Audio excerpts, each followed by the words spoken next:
नमस्कार दोस्तों, achiever academy पे आप सभी का स्वागत है। आज हम पढ़ेंगे हिंदी की जो क्लास है, इसमें हम कवर करेंगे अलंकार को। अगर आपने चैनल पे नए हो तो वीडियो को लाइक कर दीजिएगा और चैनल को सब्सक्राइब करना बिल्कुल ना भूलिएगा।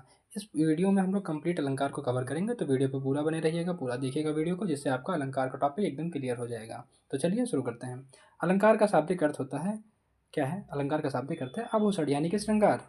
मतलब इसका मतलब ये होता है कि जिस जिस प्रकार स्त्री की शोभा आभूषण से बढ़ती है, उसी प्रकार काव्य और भाषा की शोभा बढ़ाने वाले तत्वों को क्या कहते हैं? अलंकार कहते हैं।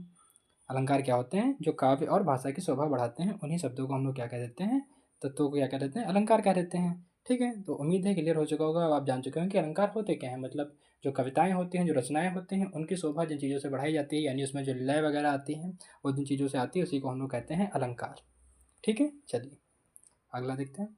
अलंकार भी साहित्यिक तत्व हैं जो कि भाषा को अधिक प्रभावशाली और सुंदर बनाते हैं। कुल मिलाकर के सुंदर बनाना, और जिससे उसका अर्थ में गहराई आए, जिससे उसके अर्थ में गहराई आए। ये काव्य में सौंदर्य, आकर्षक और चमत्कार उत्पन्न करते हैं। ठीक है, तो चलिए अब आगे देखते हैं। अगला है हमारा अलंकार के मुख्य प्रकार। अब हम लोग पढ़ेंगे अलंकार के टाइप्स कौन कौन से हैं। तो देखिए, अलंकार के मुख्य रूप से दो प्रकार में विभाजित किया गया है। मुख्य रूप से दो ही प्रकार होते हैं। कौन कौन सा?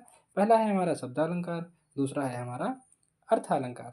तो शब्दालंकार और अर्थालंकार, ध्यान रखिएगा इनको। चलते हैं पढ़ते हैं।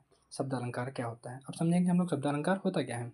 जब काव्य में शब्दों के प्रयोग से चमत्कार या फिर सौंदर्य उत्पन्न होता है, तब उसे शब्दालंकार कहते हैं। क्या होता है?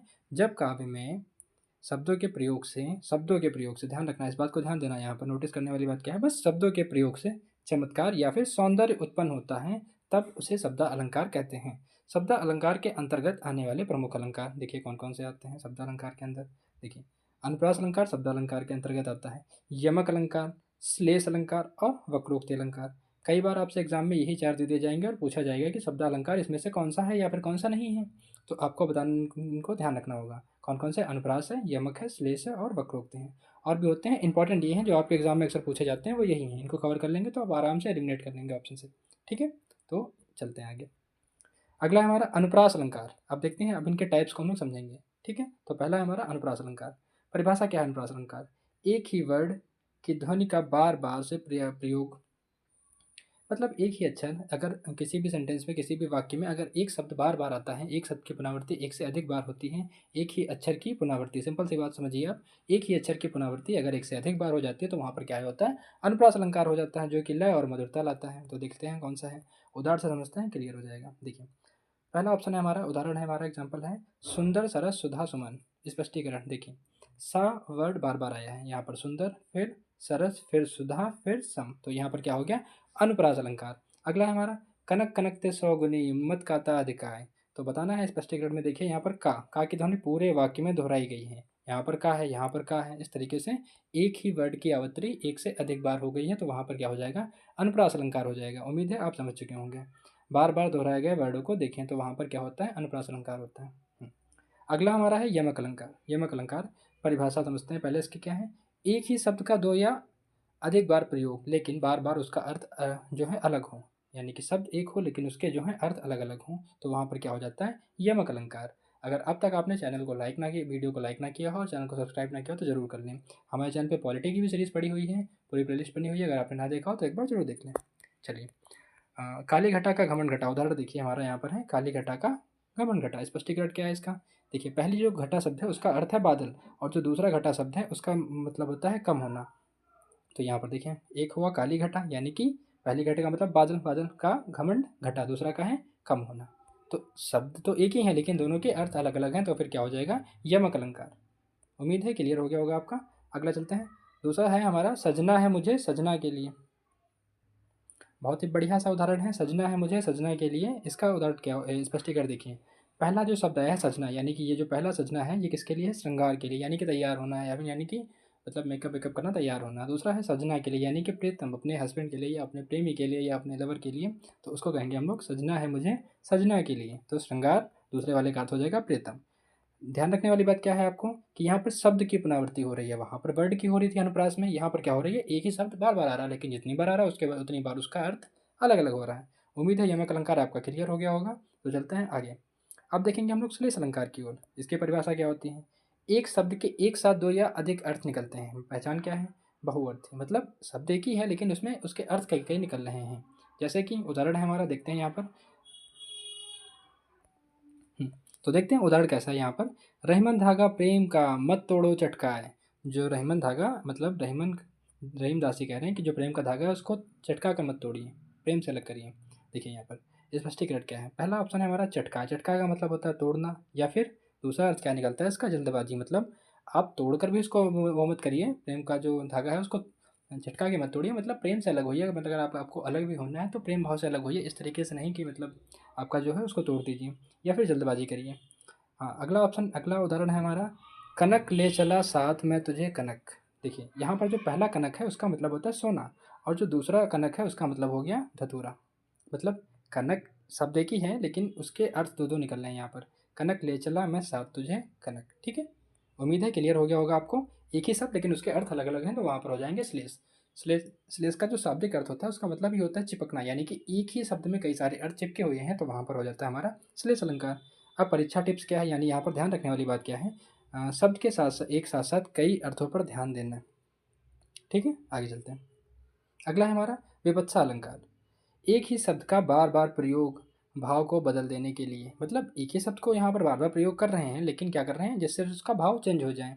पहचान क्या है, पुनरावृत्ति होगी भाव को बढ़ाने के लिए। उदाहरण से समझते हैं, आप क्लियर हो जाएगा। देखिए उदाहरण, देखिए यहाँ पर। तो उदाहरण है यहाँ पर, राम राम जपते रहो हरि आएंगे। तो यहाँ पर क्या है, एक बार राम हुआ दूसरी बार राम हुआ, भाव को गहरा करने के लिए राम राम जपते रहो, एक ही शब्द की पुनरावृत्ति कर दी गई है, दो बार उसको यूज़ कर दिया गया है। ठीक है, स्पष्टीकरण क्या है, राम राम की पुनरावृत्ति हुई जिससे भक्ति को गहराता है। अगला है हाय हाय कितना दुख सहा। अब देखिए हाय हाय दो बार यूज़ किया गया, इसका मतलब क्या हो जाएगा, यहाँ पर विपत्सा अलंकार हो जाएगा। भाव को गहरा कर रहे हैं ना, एक बार कहा जाए हाय कितना दुख सहा, हाय हाय कितना दुख सहा, तो उसमें क्या है, भाव थोड़ा सा गहरा हो गया है। ठीक है, तो उम्मीद है समझ चुके होंगे आप। हाय हाय को उसको जो दुख को और गहरा बनाता है, भाव को स्ट्रांग बनाने वाले पुनरावृत्ति। देखें, आपको ध्यान रखना क्या है एग्जाम में, कि ऐसे सेंटेंस मतलब ऐसे शब्द जो आए हुए हैं किसी भी वाक्य में जो कि भाव को स्ट्रांग कर रहे हैं और बार बार प्रयोग किए गए हैं, तो वहाँ पर विपत्सा अलंकार होगा। इस तरीके से हमने शब्दालंकार को यहाँ पर खत्म कर लिया, जो जो इंपॉर्टेंट थे वो कवर कर लिए। अब देखते हैं यहाँ पर अर्थालंकार। अर्थालंकार क्या होता है, पहले उसकी डेफिनेशन समझते हैं। अलंकार काव्य में अर्थ के कारण चमत्कार या फिर सौंदर्य उत्पन्न होता है, तब उसे शब्दालंकार कहते हैं। शब्दालंकार सॉरी अर्थालंकार। शब्दालंकार का मेन मतलब होता है कि जब चीज़ें शब्द के अकॉर्डिंग उस पर वाक्य पे प्रभाव पड़े तब उसे कहते हैं शब्दालंकार, और जब अर्थ शब्द के अर्थ के आधार पर प्रभाव पड़े तब उसको बोलते हैं हम लोग अर्थालंकार। यहाँ पर समझ लीजिए डेफिनेशन के हिसाब से, अलंकार में अर्थ के कारण जो चमत्कार या फिर सौंदर्य उत्पन्न होता है तब उसे हम लोग अर्थालंकार कहते हैं। किसके कारण, अर्थ के कारण, वहाँ पर किसके कारण था, शब्द के कारण। तो उम्मीद है अर्थालंकार और शब्दालंकार क्लियर हो गए होंगे। अर्थालंकार के अंतर्गत आने वाले प्रमुख अलंकार कौन कौन से प्रमुख अलंकार हैं उनकी बात करते हैं। देखिए सबसे पहला है हमारा उपमा अलंकार। कौन सा, उपमा अलंकार। दूसरा हमारा कौन सा हो जाएगा, रूपक अलंकार। तीसरा हमारा है उत्प्रेक्षा अलंकार। चौथा हमारा है मानवीकरण अलंकार। और पांचवा हमारा है अतिशयोक्त अलंकार। तो ये जो इंपॉर्टेंट अलंकार हैं इनको हम लोगों ने यहाँ पर देख लिया है, ये इनके टाइप्स हैं किसके, अर्थालंकार के। कौन कौन से, उपमा, रूपक, उत्प्रेक्षा। ये तीन तो आपको ध्यान ही रखने हैं, कई बार एग्जाम में दे देंगे कि इसमें से कौन सा नहीं है या फिर इसमें से कौन सा है, तो आपको इनको ध्यान रखना है, उपमा, रूपक और उत्प्रेक्षा। अगला है हमारा मानवीकरण, और लास्ट वाला हमारा अतिशयोक्त अलंकार। ये सारे क्या हैं, अर्थालंकार हैं। जब वाक्य पर प्रभाव पड़े अर्थ के आधार पर तो हो जाता है हमारा अर्थालंकार। तो चलिए अब देखते हैं हम लोग उपमा अलंकार। उपमा अलंकार क्या होता है उसकी डेफिनेशन देखते हैं, फिर कुछ उदाहरण देखते हैं जिससे हमारा उपमा अलंकार क्लियर हो जाएगा। तो देखिए, जब किसी वस्तु में दो विभिन्न वस्तुओं में समानता, यानी कि दो अलग अलग चीज़ों में, दो डिफरेंट चीज़ों में आपस में कुछ कंपेयरिंग की जाए, तुलना की जाए, ठीक है, समानता दिखाई जाए, तो वहाँ पर क्या हो जाता है, उपमा अलंकार हो जाता है। इसमें एक वस्तु उपमेय की तुलना, यानी कि जिस वस्तु की तुलना की जाती है उसको बोलते हैं उपमेय। दूसरी प्रसिद्ध वस्तु उपमान से समान गुणधर्म के आधार पर की जाती है। मतलब जिस वस्तु की तुलना की जाती है उसको उपमेय बोलते हैं, जिससे की जाती है उसको उपमान कहते हैं, और आपस में तुलना ही की जाती है दो लोगों की, तो वहाँ पर हो जाता है हमारा उपमा अलंकार। ठीक है, चलिए अब देखते हैं इसके उदाहरण। इसमें खास बात और होती है, इसके वाचक शब्द कौन कौन से होते हैं। वाचक शब्द का मतलब वो सब जो सेंटेंस में आते हैं इसको, तो यहाँ पर हो जाता है इसमें, जैसे कि सा हो गया, सी हो गया, से हो गया, सम हो गया, सरिस हो गया, ये सारे शब्द मतलब जब आप कंपेयरिंग करेंगे किसी की, उसके जैसा है, उस सा है, तो ये सारी चीज़ें उसमें आएंगे काव्य में। ठीक है, तो देखिए उदाहरण देखिए, यहाँ पर है, मुख चंद्रमा सा सुंदर है। मुख कैसा है, चंद्रमा सा सुंदर है। तो इसमें देखिए सबसे पहली बात समझने वाली है, उपमेय क्या है, उपमेय क्या है, मुख है, और चंद्रमा क्या है, उपमान है, और कंपेयरिंग की गई क्योंकि दोनों में ही सुंदरता का गुण समान है, इस वजह से यहाँ पर सा देखिए आपका वाचक शब्द भी आ गया। तो ये हो जाएगा हमारा उपमा अलंकार। जहाँ पर दो वस्तुओं की आपस में तुलना की जाए तो वहाँ पर क्या होता है, उपमा अलंकार। चलिए आगे देखते हैं, उम्मीद है क्लियर हो गया होगा। अगला है हमारा रूपक अलंकार। जब उपमेय, उपमेय यानी जिसकी तुलना की जाए, आप जान चुके होंगे, पर उपमान जिससे तुलना की जाए का अभेद आरोप किया जाए, अर्थात उपमेय और उपमान में कोई अंतर ना दिखाया जाए, वहाँ पर रूपक अलंकार होता है। देखते हैं इसका एग्जाम्पल। इसमें रूपक को ही उपमान कर, मतलब इसमें वो जो शब्द यूज़ किए जा रहे थे सा जैसा, वो सब यहाँ पर नहीं किए जाएंगे। यहाँ पर जो उपमेय है उसी को उपमान का रूप दे दिया जाता है। ठीक है, जैसे कि एग्जाम्पल समझते हैं, क्लियर होगा। चरण कमल बंदो हरिराई। यहाँ पर जो चरण है वो उपमेय है और कमल जो है वो क्या है, उपमान है। मतलब चरण की कंपेयरिंग हो रही है, किससे हो रही है, कमल से हो रही है। का अभेद आरोप किया गया है, यानी चरणों को ही कमल का रूप दे दिया गया है। जो चरण है वो कमल के जैसे नहीं है, चरण कमल ही है, तो कमल, चरण कमल बंदो हरिराई। ठीक है, समझ गए आप। आगे चलते हैं, उत्प्रेक्षा अलंकार की बात करते हैं। जब उपमेय में उपमान की संभावना या कल्पना की जाती है, मतलब वहाँ पर उत्प्रेक्षा अलंकार होता है। इसमें मनु मानो मनो जन जानो जनो जैसे शब्द का वाचक शब्दों का प्रयोग होता है। उदाहरण से समझते हैं, क्लियर होगा। यहाँ पर देखिए, यहाँ पर उपमेय में उपमान की संभावना या कल्पना की जाती है, इसका मतलब समझिए। सोहत ओढ़त पीठ पट श्याम सलोने गात, स्पष्टीकरण समझते हैं, क्लियर होगा आपको। देखिए दूसरी लाइन है इसकी, मनो नीलम शैल पे आतप परव प्रभात, स्पष्टीकरण है इसका। यहाँ पर कृष्ण के सावले यानी कि उपमेय, सावले शरीर की बात कर रहे हैं ना, तो उसकी कंपेयरिंग किससे करी जा रही है, नीलमणि पर्वत, नीलमणि पर्वत, तो ये क्या हो गया, उपमान हो गया। शरीर की तुलना किससे की जा रही है, नीलमणि पर्वत से, तो यहाँ पर उपमेय हो गया हमारा सावला शरीर और नीलमणि हो गया उपमान, जिससे कंपेयरिंग की जा रही है। उनमें पीले वस्त्रों पर प्रभात की धूप उपमान की संभावना की गई है, मतलब उनकी कंपेयरिंग की गई, उनके शरीर पर जो पीली धूप है वो पर्वत पर धूप की तरह, जो पीले वस्त्र हैं पर्वत पर धूप की तरह प्रभावित हो रहे हैं, इस तरीके से कंपेयरिंग की गई है। ठीक है, चलिए अगला है हमारा मानवीय गण अलंकार। जब जड़ या निर्जीव वस्तुओं अथवा प्रकृति के अमूर्त रूपों को मानवीय भावनाओं, क्रियाओं या फिर विशेषताओं के साथ चित्रित किया जाता है, तो वहाँ पर मानवीय अलंकार होता है। मतलब कुल मिलाकर के जब किसी भी निर्जीव चीज़ की कंपेयरिंग की जाती है सजीव चीज़ों के साथ में, तो वहाँ पर मानवीय गण अलंकार होता है। समझते हैं, उदाहरण देखिए। मेघ आए बड़े बंठन के सवर के, तो क्या मेघ बंठन के सवर के आ सकते हैं, बादल कभी ऐसे आ सकते हैं, नहीं आ सकते हैं। तो यहाँ पर क्या थोड़ा सा बढ़ा चढ़ा करके इंसान आता है, तो उसकी कंपेयरिंग की जा रही है, निर्जीव चीज़ की कंपेयरिंग सजीव चीज़ के साथ में। तो यहाँ मानवीय गण अलंकार के साथ में उनकी जो मानवीय भावनाएं हैं, क्रियाएं हैं, विशेषताओं को चित्रित किया जा रहा है। तो मेघ आए बंठन या फिर सवर के। ठीक है, अगला ये रहा, जो बादल है एक प्राकृतिक तत्व है, लेकिन जो बन ठन के सवर के आना है वो मेहमान के रूप में चित्रित किया गया है, जो कि एक मानवीय क्रिया है, इसीलिए इसको कह देते हैं हम लोग मानवीकरण अलंकार। ठीक है, अन्य उदाहरण देख लीजिए इसका। अगला है, हाँ अगला है हमारा, बीती विभारी जागरी अंबर पनघट में डूबो रही, तारा घट उषा नगरी। तो यहाँ पर जो है उषा जो है प्रातः यानी सुबह का समय मानवीय स्त्री के रूप में, मानवीकरण स्त्री के रूप में प्रस्तुत किया गया है। जो बीती विभारी जागरी अंबर पनघट में डूबी रही ताराघट उषा नगरी, तो यहाँ पर जो प्रातः है उषा नगरी, इसको मानवीय स्त्री के रूप में, मानवीकरण स्त्री के रूप में प्रस्तुत किया गया। अतिशोक्त अलंकार, यानी कि जब किसी बात को बहुत ही लोक सीमा से बढ़ाकर, बहुत बढ़ा चढ़ाकर कहा जाए, तो वहाँ पर अतिशोक्त अलंकार हो जाता है। किसी भी बात को बहुत ही बढ़ा चढ़ाकर कहना सिंपल सी बात है, तो वहाँ पर हो जाएगा अतिशोक्ति अलंकार। समझते हैं इसके उदाहरण। देखिए पहला है हमारा, हनुमान की पूछ में लगन न पाई आग, लंका सारी जल गई, गए निशाचर भाग। इसका मतलब क्या हुआ, देखिए हनुमान की पूछ में जैसे ही आग लगी और आग लग नहीं पाई, उससे पहले लंका जल के मतलब राख हो गई, कहने का मतलब ये है इनका। तो क्या ऐसा हो सकता है बिना आग लगने से पहले क्या उसको जल जाएगी, वो नहीं जलेगी, मतलब थोड़ी सी लंबी चौड़ी बात बढ़ा चढ़ा कर कहना है। तो इस तरीके से यहाँ पर क्या हो जाएगा, अतिशयोक्ति अलंकार। यहाँ पर स्पष्टीकरण है, दर्शाया गया है कि हनुमान की पूछ में आग लगने से पहले ही पूरी लंका जल गई, तो सारे राक्षस भाग गए, जो कि असंभव है और अत्यधिक बढ़ा चढ़ा कर कही गई बात है।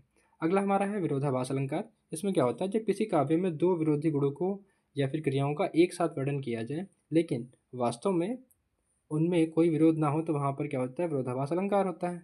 समझिए, जब किसी काव्य में दो विरोधी गुणों या क्रियाओं का एक साथ वर्णन किया जाए, लेकिन वास्तव में उनमें कोई विरोध ना हो, तो वहाँ पर क्या होता है, विरोधाभास अलंकार होता है।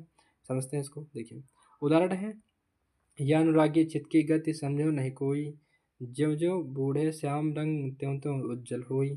स्पष्टीकरण है यहाँ पर जो श्याम का रंग है, यानी कि जो काला रंग है, उनका सांवला रंग है, उसमें डूबने में उज्जवल यानी कि सफ़ेद होने की बात कही गई है, जो देखने में विरोधाभासी लगते हैं। उनका रंग सांवला है, लेकिन उसमें जो उज्जवल, उज्जवल मतलब सफ़ेद, साफ, तो यहाँ पर कंपेयरिंग की गई है काले रंग की सफ़ेद रंग से, दोनों ही आपस में विरोधाभास हैं, इस वजह से यहाँ पर कहेंगे विरोधाभासी लगता है।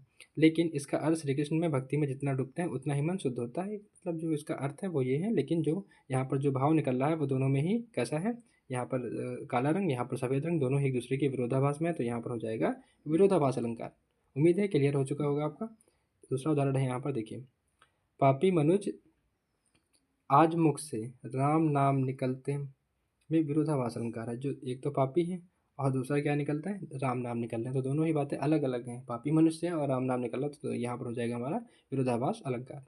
चलिए, तो यहाँ पर कुछ करेंगे हम लोग, यहाँ पर कुछ क्वेश्चन को सॉल्व करेंगे जो कि इन्हीं के आधार पर हैं जो हम लोगों ने पढ़ा है। तो अगर आपने अब तक चैनल को सब्सक्राइब ना किया हो तो जरूर कर दें। देखिए, पहला हमारा तरन्य तनुजा तट तमाल तरुवर बहुछाए, इस पंक्ति में कौन सा अलंकार है? पहला ऑप्शन है आपका यमक अलंकार है, या फिर श्लेष अलंकार है, या फिर अनुप्रास अलंकार है, या उपमा अलंकार है। आप इसका आंसर कमेंट सेक्शन में भी दे सकते हैं अगर आपको पता है। तो यहाँ पर इसका अलंकार हो जाएगा हमारा ऑप्शन नंबर सी, यानी कि अनुप्रास अलंकार। इस पंक्ति में जो ता वर्ड की आवृत्ति है एक से अधिक बार हुई है, आप देख सकते हैं यहाँ पर तरन्य, फिर तनुजा, फिर तट, फिर तमाल, फिर तरुवर बहु। और अनुप्रास अलंकार होता ही क्या है, जब एक वर्ड की आवृत्ति एक से अधिक बार हो जाए तो वहाँ पर क्या हो जाता है, अनुप्रास अलंकार हो जाता है। तो यहाँ पर हो जाएगा ऑप्शन नंबर सी, यानी कि अनुप्रास अलंकार। अगले क्वेश्चन की ओर चलते हैं। कनक कनक ते सौगुनी मत का अधिकाय में कौन सा अलंकार है? आपको बताना है कि सेकंड वाले क्वेश्चन में इसका आंसर सही कौन सा होगा। श्लेष अलंकार है, यमक अलंकार है, या फिर रूपक अलंकार है, या अतिशोक्त अलंकार है? बताइए।